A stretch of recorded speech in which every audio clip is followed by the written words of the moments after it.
Republicans say the president squandered a chance to build bipartisan support in his address. We want to find out what Joseph Gao thinks of the speech, and we thank you very much, Congressman Gao, for joining us this morning from the nation's capital. Good morning. How are you doing today? Thank you. Do you agree with your Republican colleagues who say the president squandered a chance? It did sound like he was trying to be pretty conciliatory in that speech last night. No, I believe that we have a difference in opinion. I do believe that the president was trying to reach across the aisles and trying to reach a real solution for the American people. And at this point, I hope that the party's leadership can come together to come up with a bill that will provide the American people with something that they are comfortable with.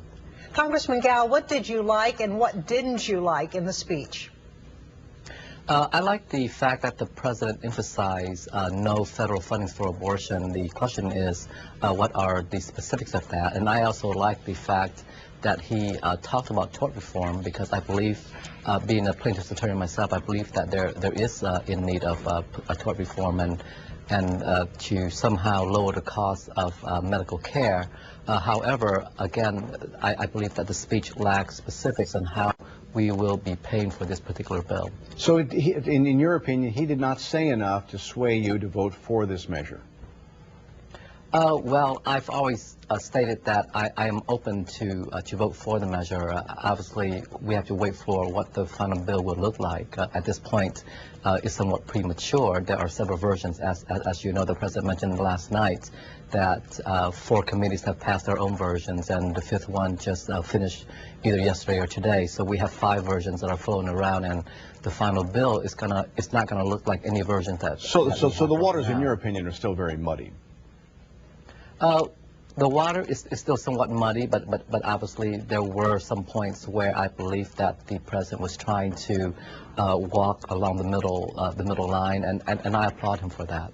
CNN had a survey in which they found 53% of the responders before the president's speech said they were in favor of the president's plan. After his speech, 2/3 said that they were in favor. But what are your constituents telling you?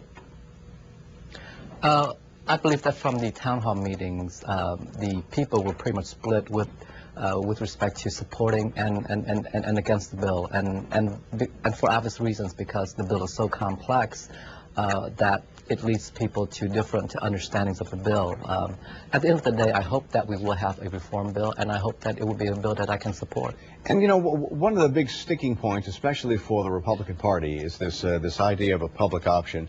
There's an editorial cartoon in today's newspaper, and it shows a couple of congressmen walking in front of the Capitol, and one says, "I'll never agree to a public option," and then the next caption goes, "I mean for the public." It's funny because it does show the difference. You know, the Congress does have a pretty good health care plan, and many are saying that if the Congress can have it, why can't everybody have it in this country? And correct, I do believe that we should provide our people with the best medical care, because we are the most advanced, most powerful country in the world.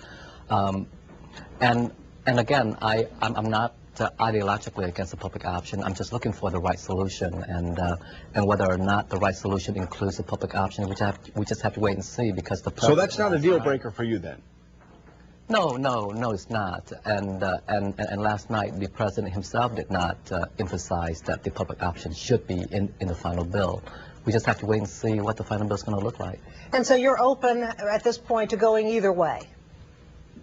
Correct. And actually, I'm still leaning towards voting for the bill, as I've mentioned before.